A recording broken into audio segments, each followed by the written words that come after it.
Good morning everyone, welcome back to the channel. हर हर Mahadev to all of you. कल का काम जहां छोड़ा था वहीं से आज स्टार्ट करते हैं। तो एवरीवन, लास्ट मैंने आपको बताया था कि ये वाली जो बुक है एनटीए यूजीसी ज्योग्राफी पेपर 2 की अरिहंत, या फिर आपका कोई भी पेपर 2 है, तो ये वाली बुक हमें स्टार्टिंग में क्यों नहीं लेनी चाहिए।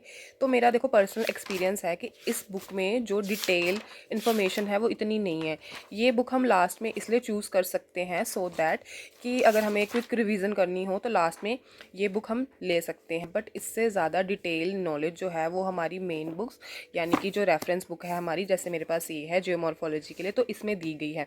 तो पढ़ना तो हमें इसी से पड़ेगा, इसलिए मैं बोल रही थी कि ये वाली जो बुक्स हैं ये हमेशा लास्ट में पढ़ लो या जैसे भी रहेगा। तो आप देख सकते हो एक पूरी यूनिट को कुछ पेजेस में सम अप किया हुआ है, तो डिटेल तो इतनी नहीं मिलेगी और प्लस जो मेन पॉइंट्स है वो भी नहीं मिलेंगे। सो इसलिए मैंने बोला था कि ये वाली बुक अगर आप ले रहे हो तो प्लीज़ इसे लास्ट में लेना, उससे पहले आप रेफरेंस बुक ले लेना जो भी आपका पेपर 2 है। पेपर 1 के लिए अभी मैं पढ़ रही हूँ मॉडल्स ऑफ कम्युनिकेशन, जो कि भूलते हैं, ईज़ी नहीं है, थोड़े-थोड़े ट्रिकी हैं, टफ़ नहीं है। तो ये मेरे को लगता है मुझे रोज़ रिवाइज़ करने पड़ेंगे, तभी जो इसके कैच वर्ड्स हैं ना वो दिमाग में सेव हो जाएँगे। और आप बताइए, आपने नोट्स बनाए या नहीं बनाए?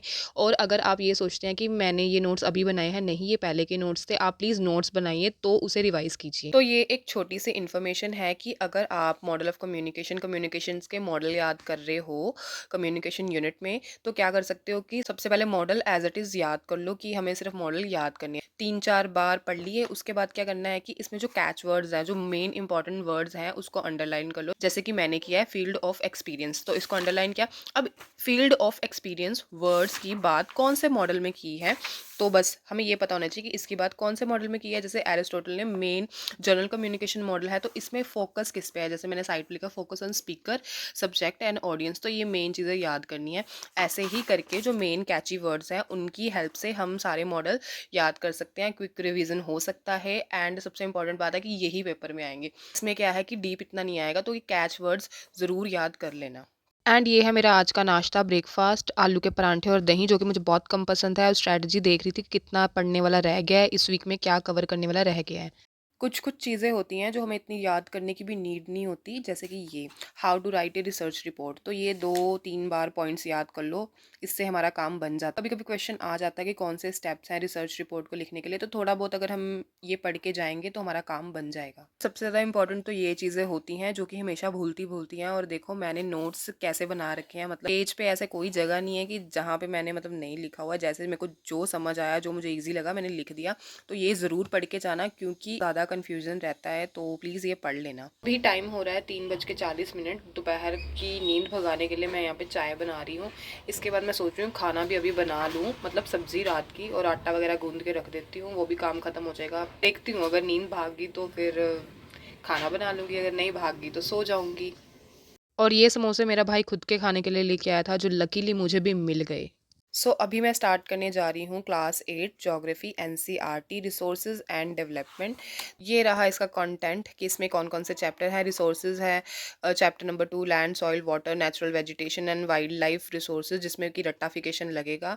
रट्टाफिकेशन नहीं, मतलब उसको बार बार पढ़ना पड़ेगा, समझने वाला इसमें कुछ है नहीं। बट क्लास 10th की, नहीं नहीं 11th की जो एनसीईआरटी है ना, physical geography, may be 11th की या 10th की है, वो बुक पढ़ के ना इतना अच्छा लगता है, इतना मज़ा आता है उसमें ना, हर एक चीज़ ना समझने वाली है। तो वो बुक का मैं वेट कर रही हूँ, फटाफट वो वाली बुक पढूँ। अच्छी है वो बुक, ऐसा लगता है उसमें सारी डिटेल नॉलेज है।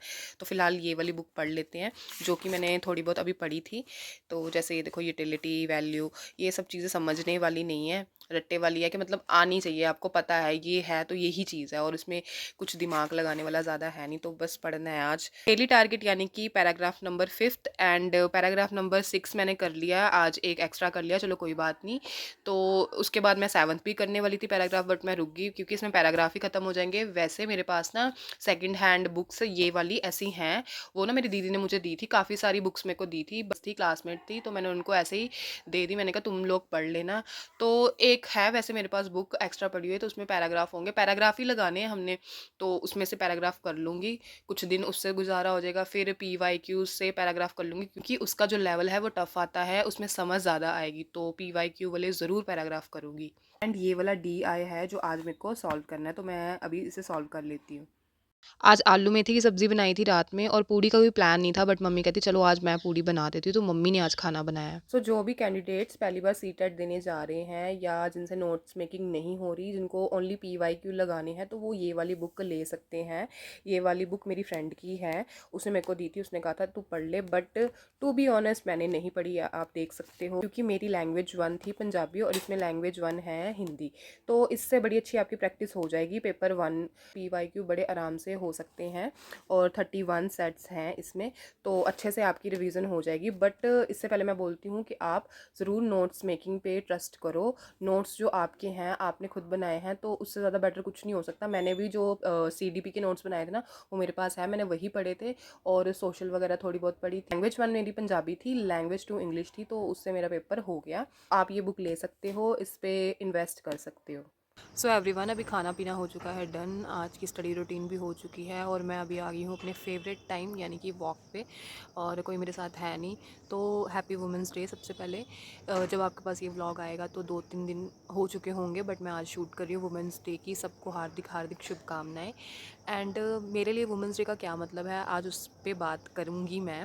अगर आपको नहीं सुनना तो आप स्किप कर सकते हो, बट ये बहुत डीप फीलिंग्स है मेरी। अगर मैं बात करूँ कि मेरे लिए वुमेंस डे का क्या मतलब है, तो मैं ये समझती हूँ कि वुमेन की रिस्पेक्ट एक दिन वाली चीज़ नहीं है कि एक दिन उसको विश कर दिया हैप्पी वुमेंस डे तो हो गया। और सबसे बड़ी बात, मैं किसी को टारगेट नहीं कर रही हूँ, मैं जस्ट ऐसे ही अपनी नॉर्मल फीलिंग बता रही हूँ। मैं ये समझती हूँ कि वुमेन की हर डे रिस्पेक्ट कीजिए। जैसे कि हमारी मम्मी हैं, मदर्स हैं हमारी, तो उनकी हमें हर डे रिस्पेक्ट करनी चाहिए। वो 3-3 टाइम खाना बनाती हैं हमारे लिए एंड हमारी इतनी टेक केयर करती हैं। पापा की भी रिस्पेक्ट, सबकी मतलब रिस्पेक्ट करनी चाहिए, जो भी बंदा हमारी टेक केयर करता है। तो ये मैं सोचती हूँ, रिस्पेक्ट से ज़्यादा वुमेन को सपोर्ट करना आना चाहिए कि हम किसी वुमेन के लिए कैसे स्टैंड ले सकते हैं, उसे सपोर्ट कैसे कर सकते हैं, कि अगर कोई वुमेन कुछ करना चाहती है, लाइफ में कुछ बनना चाहती है, तो उसको उस टाइम पे कैसे सपोर्ट कर सकते हैं, ये होना चाहिए। और सपोर्ट हमेशा ऐसा नहीं कि लड़की लड़की तो खुद को सपोर्ट करती है, ठीक है, लड़की है वो खुद को सपोर्ट करती है कि हाँ मुझे ये चीज़ें करनी है, बट कभी कभी कुछ सर्कमस्टांसेस ऐसे होते हैं, क्योंकि फैमिली में कुछ ऐसा होता है। मैं बार बार कह रही हूँ, किसी को टारगेट नहीं कर रही हूँ, तो कुछ होता है क्योंकि फैमिलीज़ में कि ऐसा नहीं सिस्टम है कि बाहर जाके स्टडीज़ भी कर पाएँ, या कुछ ऐसी भी चीज़ें हैं। जैसे कि मैं अभी 2-3 दिन पहले पढ़ रही थी, इंस्टाग्राम पे रील आती है ना, तो रील्स में मैं देख रही थी कि पेरेंट्स सब चाहते हैं कि हमारा बच्चा हर एक चीज़ करे, लड़की सब कुछ करे, चाँद तक पहुँच जाए, बट घर पे 2 परांठे लगाने के बाद और काम कुम करने के बाद। तो हाँ, ये चीज़ ट्रू हो सकती है कुछ केसेस में, कुछ में नहीं। पेरेंट्स हमेशा सपोर्टिव होते हैं, ऐसा कुछ नहीं, बट एक ना वो ज़िद होनी चाहिए लड़की में भी कि मुझे ये चीज़ करनी है, मुझे कुछ बनना है तो मुझे कुछ बनना है। मैं भी ऐसे बैकग्राउंड से आती हूँ कि मेरे घर पे किसी की गवर्नमेंट जॉब नहीं है अभी, तो उनको नहीं पता कि क्या रहता है, कैसे तैयारी करते हैं, कैसे क्या, क्योंकि है ही नहीं किसी को, तो किसी को क्या पता होगा कि मतलब कैसे कैसे पढ़ना पड़ता है। और सच बोलूँ तो मेरे घर पे मैं ग्रेजुएट हूँ, मैंने मास्टर्स भी की है और PGDCA भी किया, जैसे मैंने बताया था मैं B.Ed कर रही हूँ।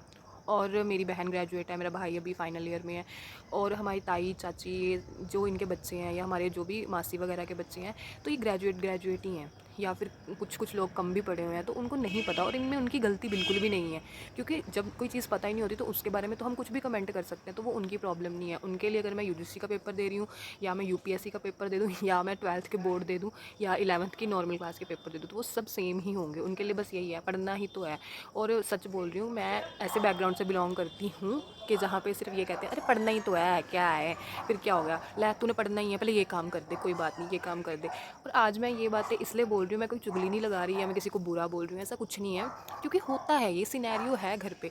इसमें उन लोगों की बिल्कुल गलती नहीं होती जो हमें ये चीज़ कह रहे हैं। उनका जो माइंडसेट है ना, वो वैसा बन चुका है, ठीक है। चेंज होगा, ऐसा नहीं है, जब हम कुछ तरक्की करेंगे, कुछ बनेंगे, एग्जाम्पल सेट करेंगे ना, तो वो ऑफकोर्स चेंज होगा, बट अभी के लिए उनका माइंडसेट बिल्कुल ऐसा ही है कि नहीं, फिर क्या हो गया। तो मैं ये सब चीज़ें इसलिए बता रही हूँ कि जैसे अब मेरी बहन करती है जॉब, और मेरी मम्मी से इतना घर का ज़्यादा काम होता नहीं, और भाई भी स्टडी करते हैं और पापा काम करते हैं, तो इनकम सोर्स थोड़ा कम है हमारे घर पे, ठीक है। और मैंने सच बोलूँ, मैंने व्लॉग के बारे में 1-2 फ्रेंड्स को बताया होगा, मैंने किसी को, रिश्तेदारों को तो कतई नहीं बताया, क्योंकि वो पता क्या है, पहले ही नेगेटिव कर देते हैं। जैसे कि आज ही मुझे व्लॉग से पैसा आना शुरू हो गया, तो बस आज इसका बंद करवा देते हैं व्लॉग, ऐसा करते हैं।